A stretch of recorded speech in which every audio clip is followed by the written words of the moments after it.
G'day mates. So before the video starts, I just wanted to say a really big thank you to everyone for sharing the videos and liking and commenting on the videos. The channel's been growing like crazy recently and it's all thanks to you guys. I really appreciate the fact that so many of you are supporting this channel and me through extension with these videos. I also wanted to say thank you to everyone who's writing down their stories in the comments and on my Facebook and Twitter account.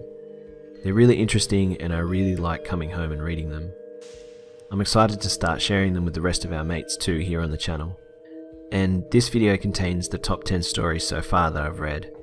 I'm still working through many of the comment sections and there's heaps of stories, so keep sharing them and I'll continue to make videos like these guys.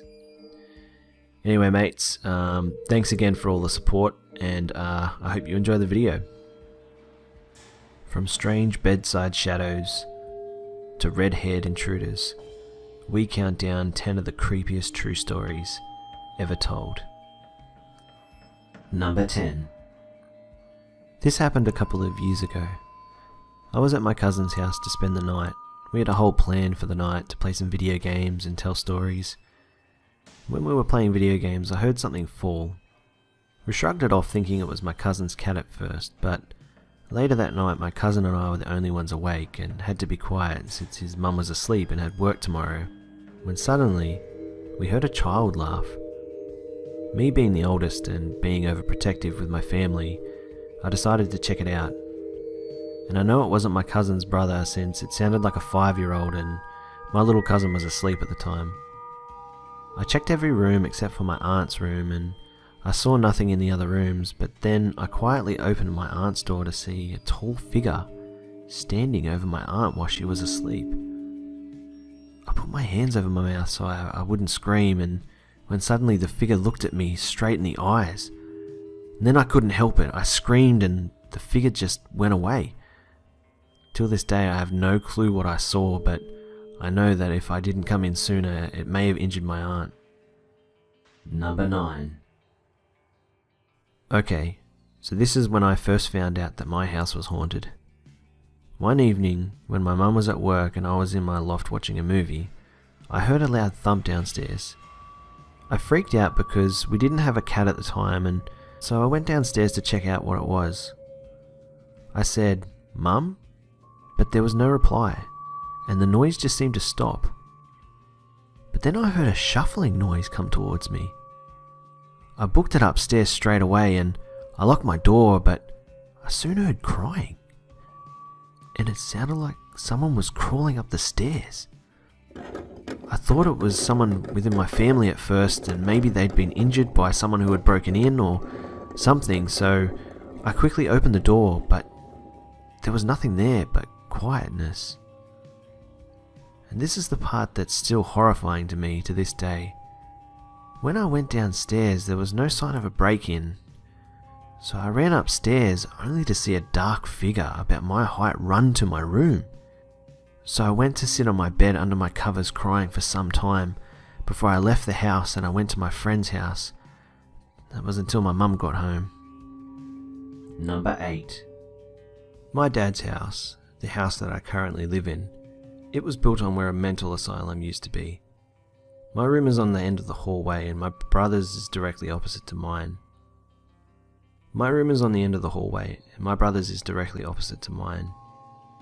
Earlier on in the day of this event, myself and my brother had a huge fight, so we didn't want to even look at each other, let alone speak.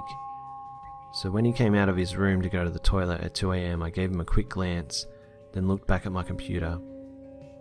Out of the corner of my eye, I saw him open the toilet door and he took one step back and froze. I could only see his other foot sticking outside of the door, but he didn't move at all. I looked over at him curiously, and a moment later he took a step back, closed the door and hurried to his room, not looking up once. The next day I asked him what he did last night, thinking maybe he had been sleepwalking or something. He looked at me and said with genuine terror, "I saw a man in a hospital gown rolling back and forth in the bath saying, 'I'll be a good girl, mummy.'" Number 7. When I was a kid, we owned a property in a rural area. We always had things come up missing only to be found later in the place It was hours, sometimes days later. We had lived there since I was 3, and I called the ghost Herbie, which seemed to stick with the family.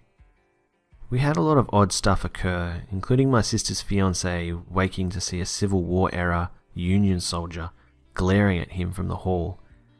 He never came back after that experience, and eventually we moved and my cousin bought the place and began renting it to a guy who was a real piece of shit. We never told them about Herbie, and one night the dude was actually beating his wife, and he told my cousin something grabbed hold of his arm, and he looked back to see a Union soldier glaring at him. His arm was ice cold, and he said it told him, "You get the hell out of this house and don't come back."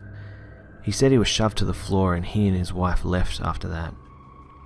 My cousin moved in, and the first night there was banging on the house, first at the doors, then like someone was running around and tapping on the walls. There was no more pounding the next week, but things began to disappear and reappear in our new house. We were glad that was happening rather than the other stuff.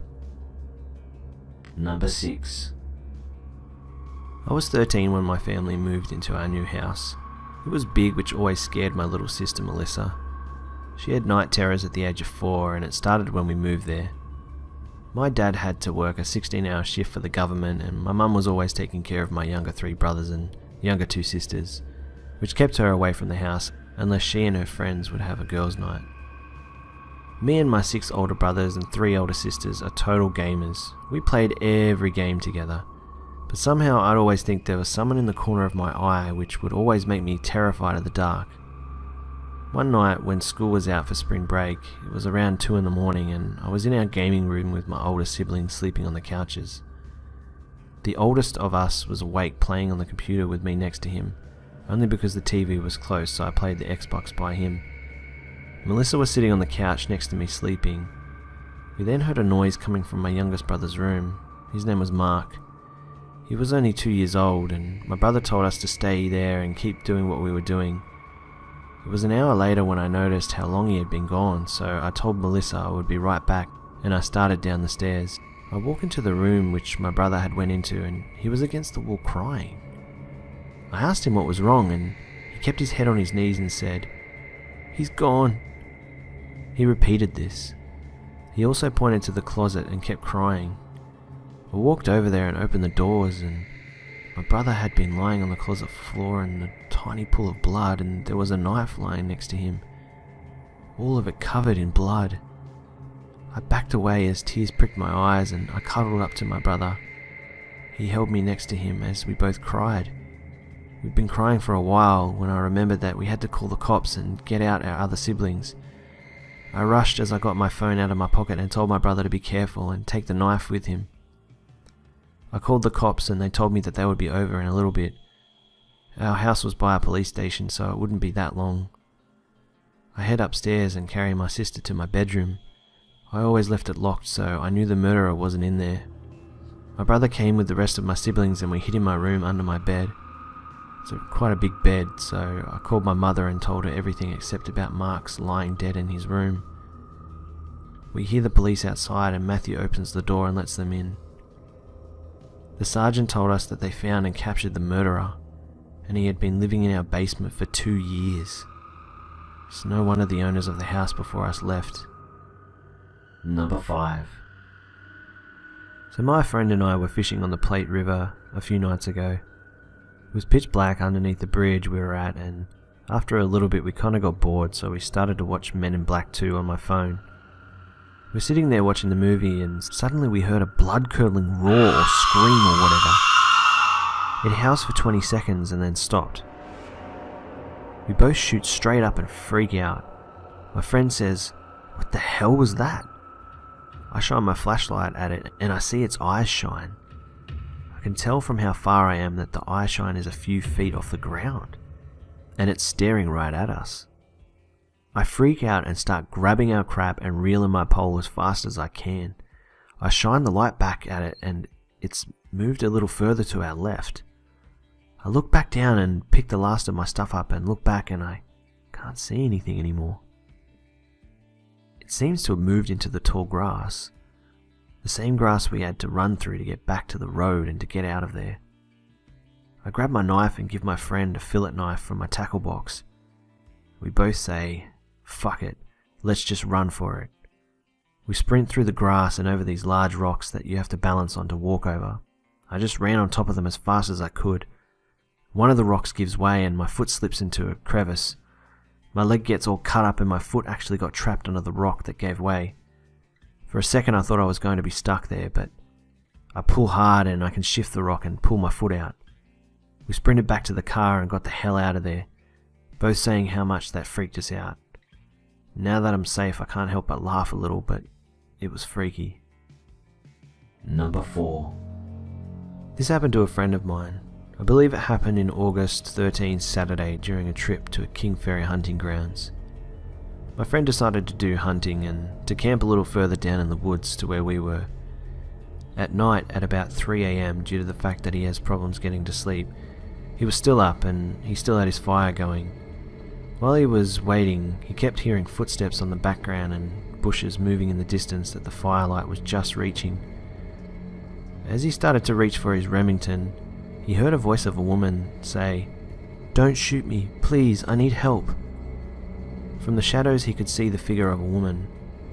He still held a tight grip on his gun but refrained from aiming it at the figure. He asked, "What can I help you with?" And she responded, "I've been attacked by someone crazy. I just called the cops, but I don't feel safe. Please, please, please, I need you to come with me." She said this for a little, just repeating the pleads. So he responded, "I don't have reception here. Please, go back to the road. I'll go with you if you're afraid still." I know this seems cold, but he'd been tricked by a woman and robbed before, so he tended to be more careful due to the past event. He still had not seen her as she remained in the shadows though, so before he could start walking together, he asked her to come forth so he could see her face. It was then when things got really out of control. She refused to come out. She had a real tone of anger at this point. At this point, my friend was scared and his heart was pounding, not to mention that he had no phone reception. He decided to stay up, and so he put animal traps around him to keep him aware of his surroundings. In the morning at around 7 AM to 8 AM, he wasn't quite sure of the time, but the sun was visible. He could see his path back to the hunting ground camp. When he arrived at the camp, he told his story to Larry. What he said scared him the most though. There have been a few hunting accidents involving hunters that decided to follow some woman into the darkness and ended up getting shot by being mistaken for an animal. Strange thing is, all of them tell me the same story you just did. At this point, his heart sank. He decided to change where he hunted from that day forth. Number 3. In 2012, my senior year of high school, I got my first job. It was at a laser tag arena or arcade. My first instinct, being someone who liked shooting type games, was that it was awesome and it was a good place to work. Me and one of the other guys, his name was Keith, we were new employees, and the more seasoned workers liked to mess with us by sending us on wild goose chases for items that didn't exist. This wasn't a rare occurrence, so when they told us about Emily, the little ghost girl that liked to play jokes on the workers, it made it all the more unbelievable. They seemed to use Emily as an excuse for misplacing keys or wallets. They even tried to scare me by having a customer complain about a little blonde girl that appeared and suddenly disappeared before their eyes. So I thought. I'll skip ahead a couple of weeks to the first time myself and Keith got the closing shift. Teaching us the way things were supposed to be done and in what order was the manager, Jonathan. He was someone I had known for a couple of years, and he wasn't always truthful and loved pranks. So when of all people he warned me about the spooky arena being Emily's playground, it was seriously laughable. The arena was usually lit up by neon and black lights, same with the briefing room where we explained the rules of the game, and the vesting room, which is pretty self-explanatory.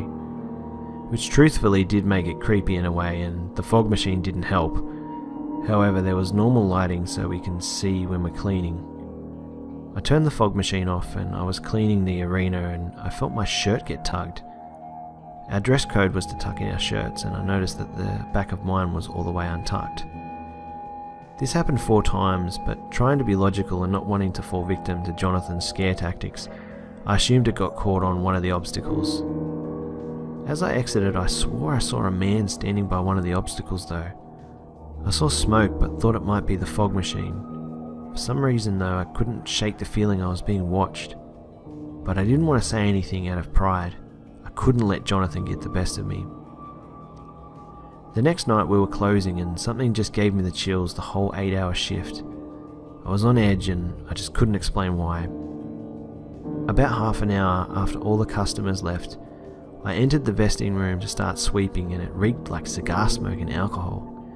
Two smells I was very familiar with, but it burnt the inside of my nose and made me gag, it was so strong. Just as quickly as it came, it went away. Still rubbing the sting out of my nose, the lights turned off. I didn't realize it at first as my eyes were shut too tight. Thinking the power had went off in the whole building, I used the light from my phone to guide me to the lobby. To my astonishment, the power was on though. I went back into the vesting room and realized the switch had been turned off. So I switched it back on and went to confront Jonathan, only to find out that he was outside packing the recycling cans with the assistance of Keith. I was alone in the building. I got freaked out, but nonetheless I went outside and told them not to do it again. They looked confused and had no idea what I was talking about.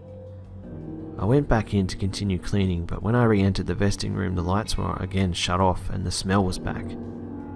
Now I knew they were innocent, but before I could turn and run, I heard a man's voice say, "Wait!"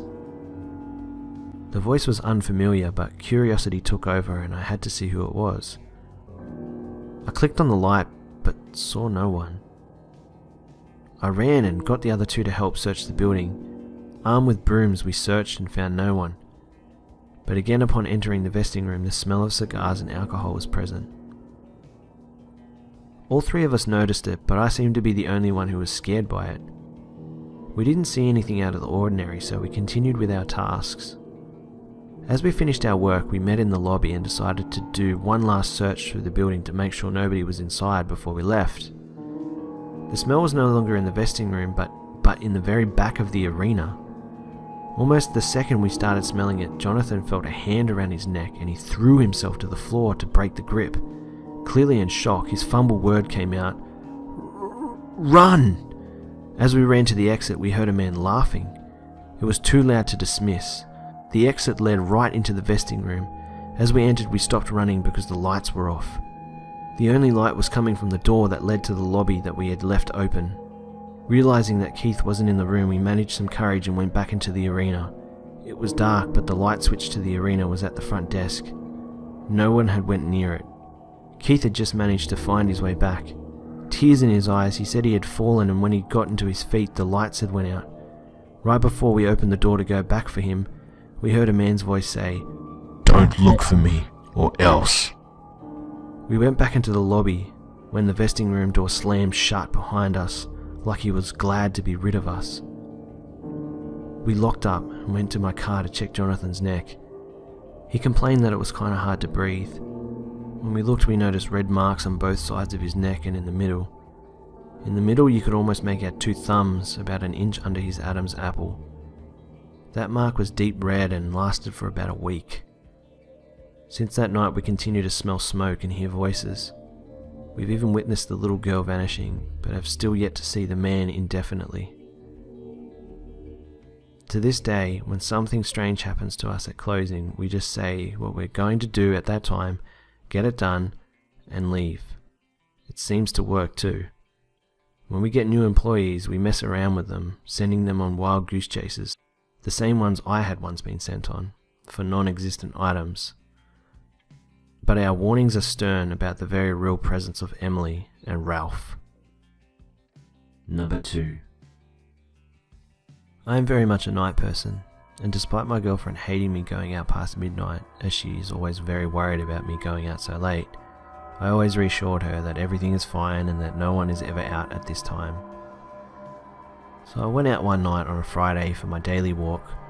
It was approximately 1 in the morning, and my usual route was to go out by my house, which is near a bridge which marks the entrance of the village, onto a mountain which is on the other side of the mountain, and then walk deep into the woods which are on the top of the mountain. So I started walking.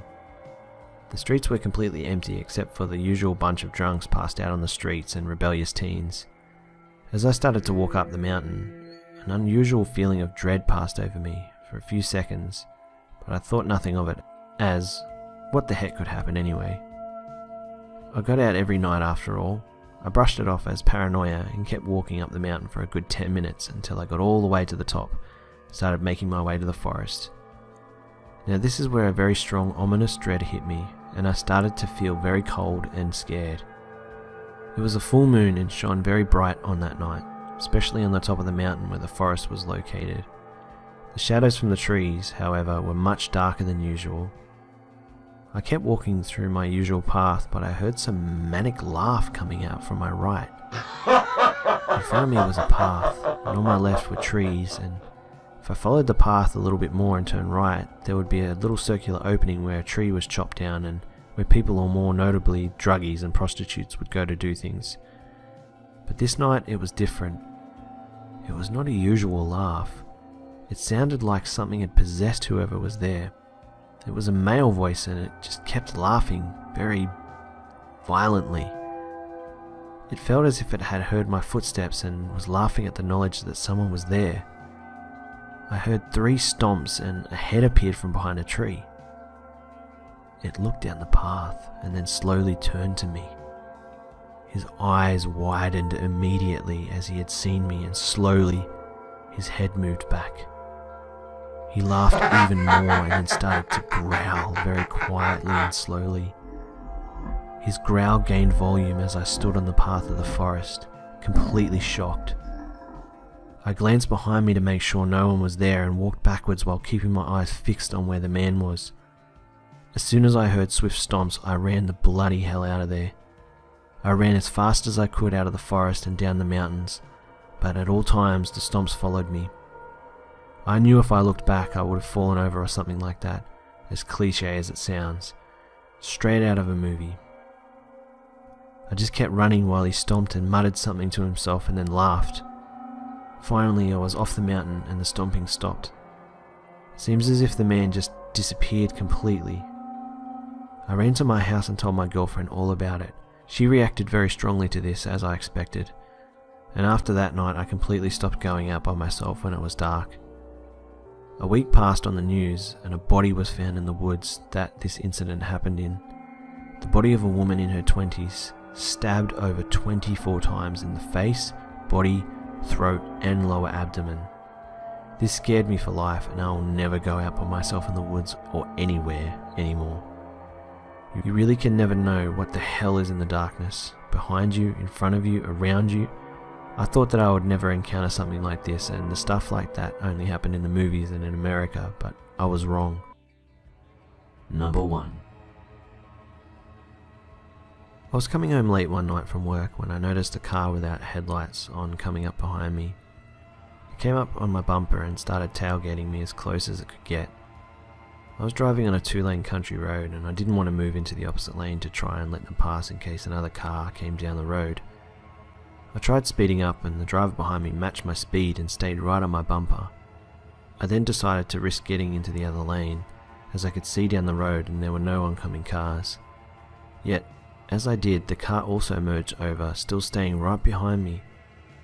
I pulled back into the right lane and it followed.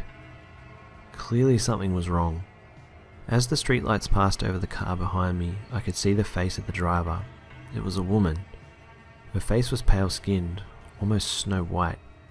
Long messy red hair that looked like it hadn't been cleaned in a while hung down over her face, covering her eyes.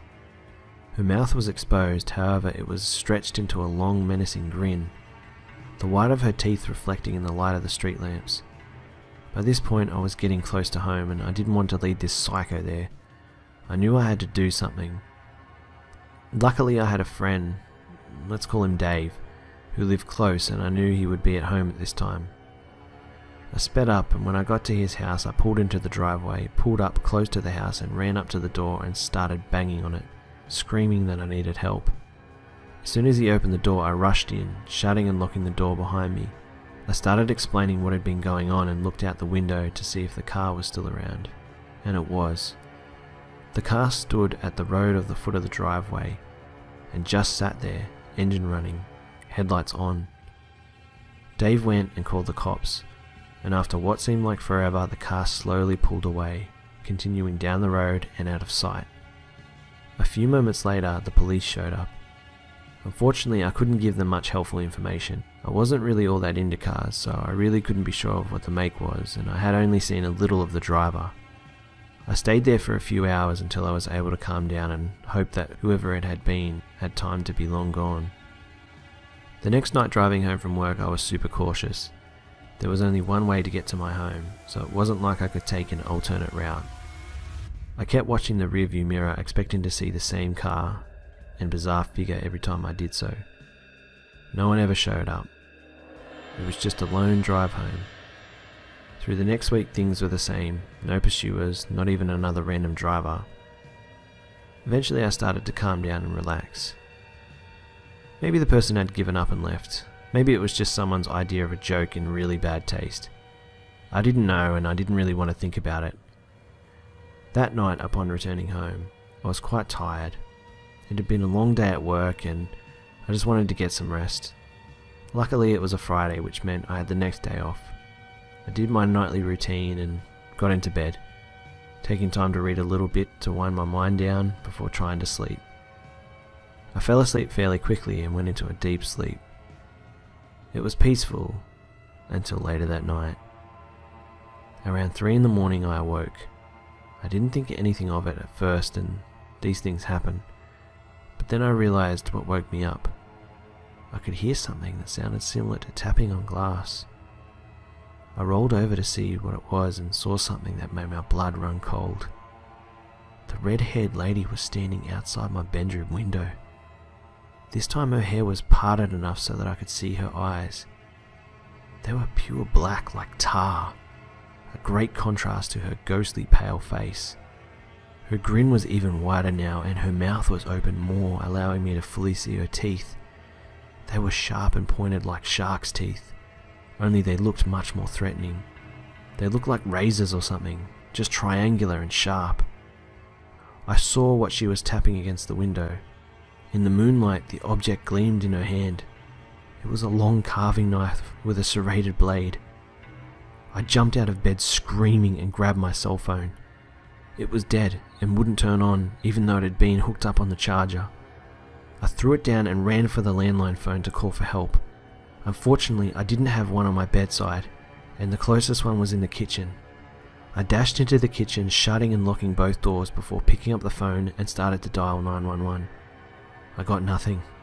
No dial tone. The phone didn't seem to be dead. It sounded more like someone was on the other line. The only other line was in my living room, and could she be in the house? I wanted to hang up, but I was afraid too. I could make something out that sounded like breathing. If she was on the other line, by staying on I could at least know where she might be. I listened for what seemed like minutes, but it was probably only a few seconds. Suddenly from the other end, an ear-shattering cackle. It sounded like nothing I'd ever heard before. It didn't sound like anything that could come from anything human. I quickly slammed the phone down and ran back towards my room. It sounded kinda silly, but I ran in, dived to the ground and crawled under my bed. I was left alone there with the only sound of the pounding of my racing heartbeat. I scanned what I could see from under the bed, but my view was too limited and it was too dark inside the house to see anything. That's when I heard footsteps, each one getting louder as they approached my room. Pale legs and bare feet walked into the room. It had to be her. I cupped my hand over my mouth to keep myself from screaming, and I was terrified that my heartbeat would give me away. She stood right at the foot of my bed, so close that her feet protruded a bit under the bed, just a few inches from my face. I dared not move back as the noise might give away my position. She started walking around the bed, slowly. My wide eyes followed with her each step. She walked around one side of the bed, then back around the other. Finally, she turned and headed back to the doorway, but stopped at the wall next to the doorframe. I could hear tapping and scratching sounds before she finally left the room. I waited until the house was dead silent for a while before venturing back out. I looked around the room and listened. I could hear nothing, and the house seemed empty. On the wall I saw what the sounds I had heard before she left the room were. Carved on my wall beside my door were the words,